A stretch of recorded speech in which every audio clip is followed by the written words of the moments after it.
नमस्कार दोस्तों, आप देख रहे हैं लोक निर्णय में अरविंद कुमार। इस समय तराई में ज़बरदस्त ठंड पड़ रही है। करीब 25 दिनों से धूप नहीं निकल रही थी, लेकिन पिछले 2 दिनों से धूप निकली है तो लोगों को थोड़ी राहत मिली है ठंड से। आइए हम बात करते हैं कि ठंड में जिस तरह से बच्चे थोड़े बीमार हो रहे थे, कोई डायरिया की कुछ बीमारी हो रही थी, बच्चे उससे चपेट में आते थे, लेकिन अचानक 2 दिन से जो मौसम खुला हुआ है इसी लेकर के किस तरह का हमें सावधानी बरतनी चाहिए जिससे कि बीमार बच्चे ना हो सके या बुजुर्ग लोग भी बीमार ना हो सके। आइए हम बात करते हैं बाल रोग विशेषज्ञ जिला अस्पताल के डॉक्टर गोस्वामी जी से बात करते हैं, क्या कहते हैं। डॉक्टर साहब, जो 25 दिनों से ठंड पड़ रही है तराई में, लेकिन अचानक 2 दिन से धूप निकली है तो थोड़ी लोगों में राहत है और लोग जो है अपने जैकेट खोल रहे हैं और खुलेआम घूम रहे हैं। बच्चे भी जो है मैदान में क्रिकेट खेल रहे हैं और थोड़ी लापरवाही भी दिखने में आ रहा है, तो क्या क्या सावधानी बरतनी चाहिए। देखो, 2 दिन से धूप जरूर खिली है, लेकिन जो टेम्परेचर है वो उतना ही है।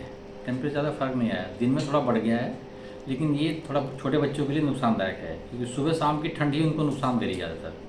तो हमें जो है कोई लापरवाही नहीं करनी है। कम से कम 15 फरवरी तक का हम मान के चलते हैं कि ये मौसम बच्चों के लिए बहुत अच्छा नहीं होता, कंफर्ट फील नहीं करते हैं, लेकिन उससे परेशानी माँ बाप को ज़्यादा हो जाती है। सर, कोल्ड डायरिया के क्या लक्षण है और उसके घर पर और तत्काल में क्या जो है उपाय है, और उसके बाद वो क्या जो है सर किससे संपर्क करना चाहिए।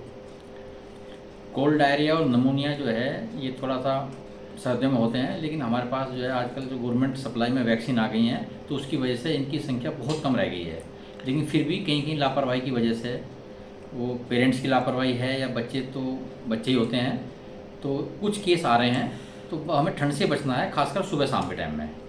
नहीं सर, मान लीजिए लक्षण दिखते हैं इस तरह के, तो उनको क्या करना चाहिए तत्काल। उनको यही करना चाहिए कि अगर बच्चा जो है 6 मंथ से बड़ा है तो घर में ORS का पैकेट या नमक चीनी का घोल बना के बच्चों को दिया जाए। अगर दिन में 2-3 ज़बरदस्त हो रहे हैं या कोई वोमिटिंग आ रही है और अगर उससे इफ़ेक्ट नहीं आ रहा है 1 दिन में या 4 घंटे के अंदर, तो आपको तत्काल डॉक्टर से संपर्क करना चाहिए। डॉक्टर साहब, ये भी देखने में आता है कि बच्चे जो है रात में जो है बुलोलर जो है जला करके या जो है ठंड से राहत पाने के लिए हीटर जलाने के लिए जिद करते हैं, तो उसमें उन्हें क्या क्या सावधानी बरतनी चाहिए परिवारों में। हीटर आप जला सकते हैं क्योंकि ठंडा मौसम है, लेकिन उसको सीमित समय के लिए जलाएं, 2 से 4 घंटे के लिए। जब रूम का टेम्परेचर या जहाँ पे वो रह रही हैं वो थोड़ा ठीक हो जाए तो उसके बाद उसको बंद कर दें। अगर ये संभव नहीं हो पा रहा बंद करने वाला मैटर, तो कम से कम एक छोटी खिड़की या थोड़ा सा दरवाज़ा हल्का खुला रखें ताकि उसके कोई बैड इफेक्ट, कार्बन मोनोऑक्साइड वाला जो इफेक्ट आता है जिसमें कुछ दुर्घटनाएं भी हो जाती हैं, उससे बचाव होता रहे। यानी कि जो धूप निकली है इसको हल्के में न लें। इसको हल्के में लेने की कतई जरूरत नहीं है क्योंकि एक तरह के मिथ है, जैसे रेगिस्तान में मर्ग मरीचिका है, तो वो वाली चीज़ है। ये नुकसान ज़्यादा करेगी खासकर छोटे बच्चों में, क्योंकि सुबह शाम ठंड अभी भी उतनी ही है। तो खान पान में किस तरह का ध्यान देना चाहिए बच्चों को। खान पान में थोड़ा गर्म तासीर वाली चीज़ देनी चाहिए, गर्म पानी पिलाना चाहिए बच्चों को, और जो है नॉर्मल डाइट दो, ऐसा कोई विशेष वो नहीं है। बहुत है तो चावल, थोड़ा दही, इन चीज़ का अवॉइड करो सुबह शाम के टाइम। दिन में आप दे सकते हैं। सर, ये भी सुनने में आता है आसपास में कि जो है बच्चों को ठंड से बचाने के लिए 1-2 ढक्कन जो है ब्रांडी भी पिला दें जिससे कि ठंड से राहत मिलेगी। क्या इसमें दम है, कुछ सच्चाई है, क्या राहत मिलती है ठंड से। नहीं, मेडिकल साइंस में ऐसा कोई रिकॉर्ड नहीं है कि उससे कोई बेनिफिट मिलेगा।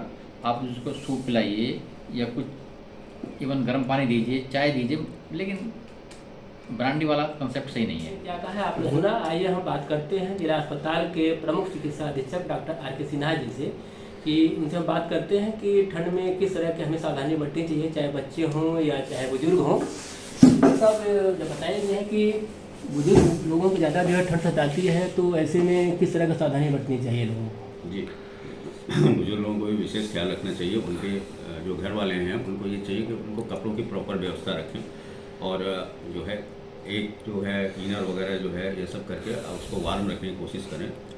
ठंड में जब कभी कंपकपी किसी को भी हो ना, तो आप समझ जाइए कि ठंड का असर हो रहा है उस पर। सबसे पहले शुरुआत में ऐसे लगेगा कि उसको कुछ कंपकपी सी लग रही है, तो ऐसी अवस्था नहीं आनी चाहिए किसी के साथ भी। बुजुर्ग हों तो देखिए, बच्चे और बुजुर्ग ये दोनों जो होते हैं ये ज़्यादा इसमें ना रिस्क पे होते हैं ठंड के मामले में। तो इसमें ये चीज़ें काफ़ी उनका जो है ना, कपड़ों से लेकर के पानी पीने के पानी से लेकर के, जैसा डॉक्टर साहब ने बताया है, तो और जो धूप में है ना, एकाएक कपड़े ना हम बदलें। जैसे कि अब लग रहा है कि जैसे धूप आ गया, तो वो कपड़ों का अभी भी इस्तेमाल करें, क्योंकि सुबह शाम का टेम्परेचर जो है ड्रॉप उतना ही होकर के आ जा रहा है। कितने मरीज इस समय जो है ठंड से पीड़ित आ रहे हैं अपने अस्पताल में और क्या सुविधाएं हैं? देखिए, अभी इमरजेंसी पेशेंट तो नहीं आए हैं, लेकिन कुछ पेशेंट हैं जिनको कि इस तरह के लक्षण आए हैं, जिनको कि सलाह दी गई है, दवा भी दी गई है और उनको सलाह दे करके और भेज दिया जाता है। सरकार द्वारा भी हमारे जो है विज्ञापनों में ना काफ़ी सारी जानकारियाँ दी गई हैं, अखबारों के माध्यम से भी, पोर्टल के माध्यम से भी। तो ये भी काफ़ी उपयोगी है। जागरूक हैं लोग, यहाँ पे पढ़े लिखे हैं, जागरूक हैं काफ़ी। थोड़ा ग्रामीण स्तर पे और ज़्यादा आशा दीदियों या और कार्यकर्ताओं को भी ये भी कहा गया है कि इससे बचाव के लिए आप भी अपने स्तर से उसमें ऐसा कार्य करें जिसमें कि ये चीज़ों का जानकारी जो है लोगों को हो। धन्यवाद डॉक्टर साहब, आपने क्या कहा आपने सुना। मेरे साथ बने रहिएगा, मैं और भी जो स्वास्थ्य से जुड़ी जानकारी देते रहेंगे।